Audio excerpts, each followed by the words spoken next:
संगीता अपनी दो बेटियों रिद्धि और सिद्धि के साथ माधवपुर गांव में रहती थी। संगीता का पति एक हादसे के दौरान भगवान को प्यारा हो गया था। अब संगीता अकेले ही अपनी बेटियों का पालन पोषण करती थी। संगीता राधा रानी की भक्त थी। वो हर समय राधे राधे नाम का जप करती रहती और उनकी पूजा करती और उनकी भक्ति करती। रोजी रोटी चलाने के लिए संगीता गाँव के मुखिया के घर काम करके अपना और अपने बच्चों का पेट पालने लगी। एक रोज संगीता काम से लौट रही थी तो बीच सड़क में राधा माँ की मूर्ति पड़ी थी। संगीता उसे उठाने के लिए जाती है कि तभी एक तेज रफ्तार ट्रक ने आकर उसे टक्कर मार दी, जिससे उसकी मौके पर ही मौत हो गई और उसकी 6 साल की जुड़वा बेटियां अनाथ हो गई। माँ, ये तुम्हें क्या हो गया माँ? सभी गांव वाले उन दोनों को मासूम नजरों से देखते रहे। फिर जैसे तैसे उन दोनों ने खुद को संभाला और गांव वालों का सहारा लेकर अपनी गरीब माँ का अंतिम संस्कार किया। कुछ दिन तक तो गांव के लोग उन दोनों को खाना देते रहे, लेकिन एक समय बाद गांव के लोग धीरे धीरे उन दोनों को खाना देना बंद कर देते हैं। अब तो ऐसे ही दिन बीतने लगे। कभी वो मांग कर खाती तो कभी भूखी ही सो जाती, लेकिन फिर भी वो दोनों राधा माँ की भक्ति करना नहीं छोड़ती। ऐसे ही एक रोज, जब से माँ भगवान के पास गई है, हम बिल्कुल अकेले हो गए हैं। अब तो हमें प्यार से कोई 2 निवाले खिलाने वाला भी नहीं है। भूख के मारे तो पेट में दर्द होने लगा। फिर वो राधा रानी की मूर्ति के सामने सो जाती है। जैसे ही आधी रात होती है तो उस मूर्ति में से एक चमकीली रोशनी निकलती है, जिसमें से राधा माँ उस मूर्ति से बाहर निकलती है। फिर एक औरत के रूप में प्रकट हो जाती है और रसोई में जाकर देखती है तो वहाँ कुछ भी अन्न नहीं होता। फिर वो अपने चमत्कार से ढेर सारा अन्न प्रकट करती है। फिर उससे खाना बनाने लगती है। राधा माँ के हाथों का खाना इतना स्वादिष्ट था कि उसकी खुशबू से उन दोनों की नींद खुल जाती है। अरे, ये खाने की इतनी अच्छी खुशबू कहाँ से आ रही है? मुझे लगता है इतनी अच्छी महक रसोई से आ रही है। चलो ना, चलकर देखते हैं। वो दोनों रसोई में जाती हैं। वहाँ एक औरत उन्हें खाना बनाते हुए दिखती है, जिसे देख रिद्धि कहती है, कौन हो तुम? और रसोई में तो खाने का दाना तक नहीं था, तो फिर तुमने ये खाना कैसे बनाया? कमाल हो, तुम दोनों मुझे भूल गए। खैर, तुम बहुत छोटी थी तब। वैसे मैं तुम्हारी मौसी हूँ, यानी कि तुम्हारी मासी। अच्छा हुआ आप यहाँ आ गई। हमें माँ की बहुत याद आ रही थी।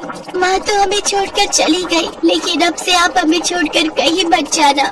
नहीं जाऊंगी बच्चों, कहीं नहीं जाऊंगी। चलो अब जल्दी से खाना खा लो, तुम दोनों को बहुत भूख लगी है ना? राधा उन दोनों को खाना परोसती है और उन्हें अपने हाथों से निवाला खिलाने लगती है। तभी रिद्धि कहती है, रुक जाओ मौसी, पहले हम अपनी राधा माँ की मूर्ति को भोग लगाएंगे, उसके बाद ही खाएंगे, नहीं तो हमारी माँ हमसे नाराज हो जाएगी।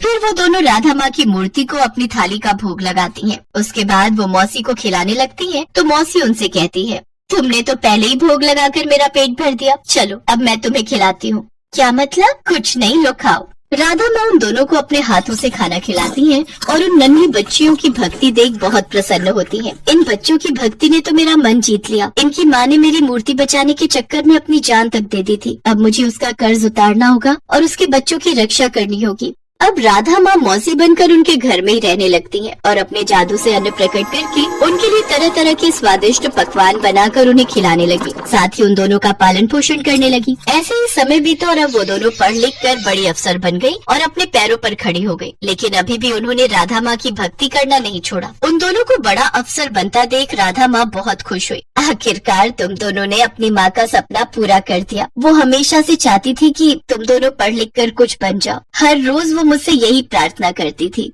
क्या मतलब मौसी? इतना कहते ही राधा माँ अपने असली रूप में आ जाती है। अपने सामने राधा माता को देख वो दोनों हैरान रह जाती हैं। हैरान ना हो मेरे बच्चों, मैं तुम दोनों की वही माँ हूँ जिनकी तुम रोज पूजा करती हो। जिस तरह तुमने मुझे अपनी माँ माना और मेरी भक्ति की, तो मैं अपने भक्तों को यूँ अकेला भूखा कैसे छोड़ सकती थी? इसीलिए मुझे धरती लोक पर आना पड़ा। लेकिन अब मुझे जाना होगा। लेकिन आज के बाद तुम्हें किसी भी चीज की कमी नहीं होगी और तुम दोनों को जब भी मेरी जरूरत होगी मैं आ जाऊंगी। तुम दोनों हमेशा खुश रहो, ये मेरा आशीर्वाद है।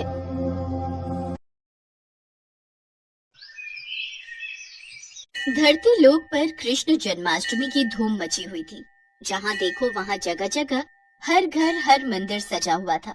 भगवान श्री कृष्ण के जन्मोत्सव के लिए सभी अपनी तरफ से तैयारी कर रहे थे।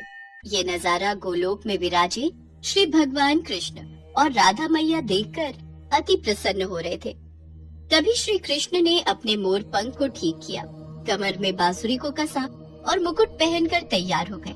कान्हा, कहाँ चल दिए इतना सज संवर कर? अरे राधा, आज मेरा जन्मदिन है। धरतीवासी मेरे जन्म उत्सव को इतनी धूमधाम से मनाते हैं।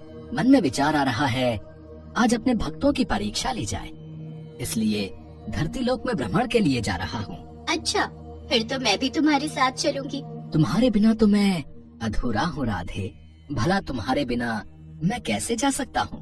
चलो, अब तुम भी तैयार हो जाओ। कान्हा, तुम्हें ज्ञात है जन्माष्टमी पर भक्त तुम्हें छोटे बालक के रूप में पूजते हैं, इसलिए इस रूप में नहीं, हम छोटे बच्चों के रूप में जाएंगे। ये भी उत्तम रहेगा। राधा कृष्ण दोनों धरती लोक पर जाने ही लगे कि तभी कृष्ण के सारे सखा वहाँ आ गए।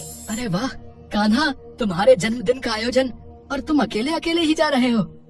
आज तो खीर पूड़ी पकवान मिलेंगे, हम भी तुम्हारे साथ चलेंगे। अब तो तुम सबको भी ले जाना ही पड़ेगा। ठीक है, चलो तुम सब भी मेरे जन्मोत्सव का आनंद लेने चलो। राधा कृष्ण और सभी सखा छोटे छोटे बच्चों के रूप में आ जाते हैं और धरती लोक में पहुँचते हैं। घूमते घूमते वे सब एक गांव में पहुँचते हैं। वहाँ पर सब जगह जन्माष्टमी की धूम थी। कन्हैया, मुझे तो बहुत जोरों की भूख लगी है, चलो न कहीं चलकर कुछ खाते हैं। हाँ, राधा बिल्कुल ठीक कह रही है। चलो ना कान्हा, सब मिलकर कहीं बढ़िया बढ़िया पकवान खाते हैं। मन तो मेरा भी हो रहा है। चलो, वो सामने उस घर में चलते हैं। वहाँ लग रहा है बढ़िया बढ़िया जन्माष्टमी की सजावट हो रही है। मेरे जन्मदिन की खुशियाँ मनाई जा रही हैं। चलो, सब चलते हैं। अरे अरे अरे, ये तुम सब कहाँ चले आ रहे हो? चलो हटो, बाहर जाओ। पता नहीं कहाँ कहाँ से आ जाते हैं। मैं भगवान कृष्ण के भोग की तैयारी कर रही हूँ। तुम लोग क्यों आए हो? हमें बहुत जोरों की भूख लगी है, कुछ खाने को दे दो। वाह, यहाँ तो पूरी, हलवा, सब्जी, खीर, यहाँ तो बहुत कुछ है। अरे क्या बात है सुशीला, आरती का समय हो रहा है, अंदर आओ। बाहर क्यों खड़ी हो? हाँ हाँ, आ रही हूँ। दरवाजा बंद कर दूँ? चलो बच्चों, यहाँ से जाओ। कान्हा, इन्होंने तो द्वार बंद कर लिया। अब हम क्या करें? हम सबको बहुत जोरों की भूख लग रही है। ये कैसी बात हुई? तुम्हारा ही जन्मदिन मना रहे हैं और तुम्हें ही कुछ खाने को नहीं दिया। अरे सुदामा, इन्हें थोड़ी पता है कि मैं वास्तव में कृष्ण हूँ। ये तो मुझे एक साधारण बालक समझ रहे हैं। कोई बात नहीं सुदामा, कोई तो होगा जो हमें इस रूप में भोजन देगा। चलो और कहीं देखते हैं। राधा कृष्ण और सभी बालक बालिकाएं कुछ और जगह पर भी गए, पर वहाँ भी आरती और पूजन चल रहा था। कहीं भी उन्हें खाने को कुछ नहीं मिला। वे चलते चलते थक गए। मानो शरीर धारण किया है तो इतनी भूख तो सहन करनी ही होगी। बस एक आखिरी द्वार और खटखटाते हैं। अगर यहाँ नहीं मिला तो हम वापस गोलोक चले जाएंगे। ठीक है कान्हा, चलो इस घर में ही चलते हैं। थोड़ी और खीर दे।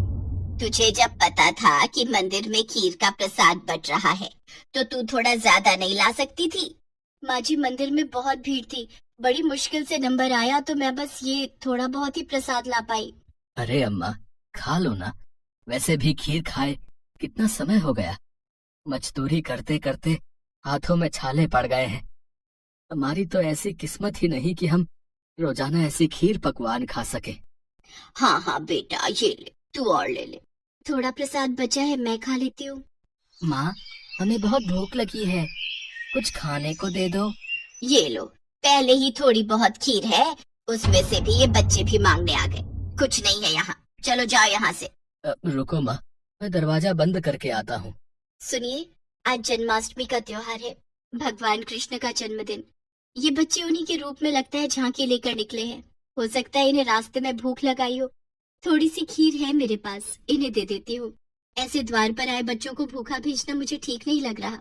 माँ ये लो, तुम मेरी खीर भी इसमें से ले लो, मुझे इतनी सारी नहीं खानी।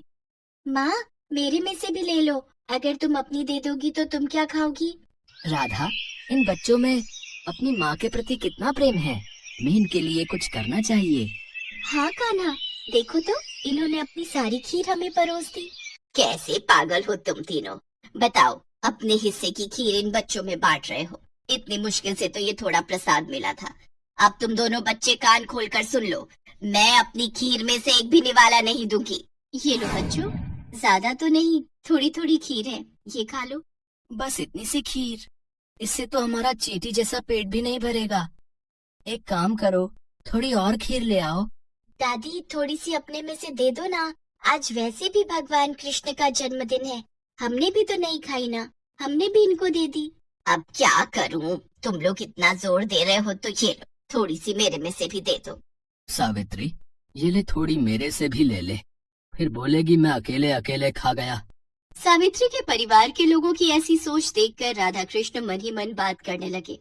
कान्हा, यह तो बहुत थोड़ी खीर है, कुछ करो, इन सबको भी तो खीर खाने का मन है। अगर हम ये सारी खीर खा जाएंगे तो ये लोग क्या खाएंगे? चिंता मत करो राधे, इस परिवार के सदस्य भूखे नहीं रहेंगे। हमने यहाँ खीर खाई है और मेरे जन्मदिन के उत्सव पर ये खीर ना खाएं, ऐसा हो ही नहीं सकता। बताओ, इतने मन से मैं खीर खा रही थी, सारी इन बच्चों को दे रही है, क्या कर सकते हैं? दादी, खीर खाओगे? देख, मजाक उड़ा रहे हैं बच्चे। और देखिए, अरे जब तुम्हें दे दी सारी खाने के लिए तो हम क्या खाएंगे, खाली बर्तन? दादी, आज कान्हा का जन्मदिन है। कान्हा को जब आप अपने हिस्से की खीर दे सकते हो तो कान्हा क्यों नहीं दे सकता? अभी रुको, मैं आपको ढेर सारी खीर देता हूँ, फिर आप भी खाओ और पड़ोसियों को भी खिलाओ। माँ जाओ, घर में जितने भी बर्तन हैं वो सब। बहू, अब छोटे बच्चे मजाक करने में बाज नहीं आएंगे। वैसे ही मुझे इन सब पर बहुत गुस्सा आ रहा है। सिर्फ तेरे कारण चुप हूँ, वरना मैं इन्हें कब का भगा देती। ये लो बच्चों, पता नहीं आज तुम सब क्या खेल खेल रहे हो। देखती जाओ माँ। आओ बच्चों, तुम भी देखो। फिर क्या था, सावित्री बर्तन रखती जाती और कृष्ण जी उसमें खीर भरते जाते। देखते ही देखते सारे बर्तन खीर से भर गए। ये चमत्कार देखकर सब लोग दंग रह गए। बहू, हमारे भाग्य धन्य हो गए, ये तो साक्षात कान्हा पधारे हैं। हाँ, माखन चोर नंद किशोर हमारे द्वार आए हैं, खीर से हमारे पात्र भर दिए। हे कृष्ण मुरारी, अपना रूप दिखाओ। हे राधा मैया, अपना रूप दिखाओ, हमें दर्शन दो। सबकी प्रार्थना सुनकर राधा कृष्ण अपने रूप में आते हैं। उनके साथ साथ सुदामा और सभी सखा भी अपने रूप में आ जाते हैं। इतना सुंदर दृश्य देखकर सावित्री और उसके परिवार में सबकी आंखों में आंसू आ जाते हैं। माँ, ये सत्य है कि जो भी भक्त भूखों को भोजन कराता है, प्यासे को पानी पिलाता है, खुद भूखा रहकर घर आए भूखे जरूरतमंद को अपने हिस्से का निवाला देता है, मैं उसकी सहायता अवश्य करता हूँ। हम तो धरती पर भक्तों की परीक्षा हेतु आए थे और यहाँ इतने प्रेम से खीर खाकर मन प्रसन्न हो गया। कान्हा, आज जन्माष्टमी का पावन अवसर है और इन सब ने हमारी बहुत सेवा की है, तो इन्हें उस सेवा का फल हमें जरूर प्रदान करना चाहिए। हाँ राधे, अवश्य, हम इन्हें इनकी सेवा का फल जरूर देंगे। और फिर जहाँ जहाँ राधा कृष्ण ने हाथों को आशीर्वाद स्वरूप घुमाया, उस जगह धन के भंडार भर गए। सावित्री की छोटी सी टूटी फूटी झोपड़ी महल में बदल गई। उनके जीवन में सारे सुख वैभव आ गए, गरीबी और दरिद्रता दूर हो गई।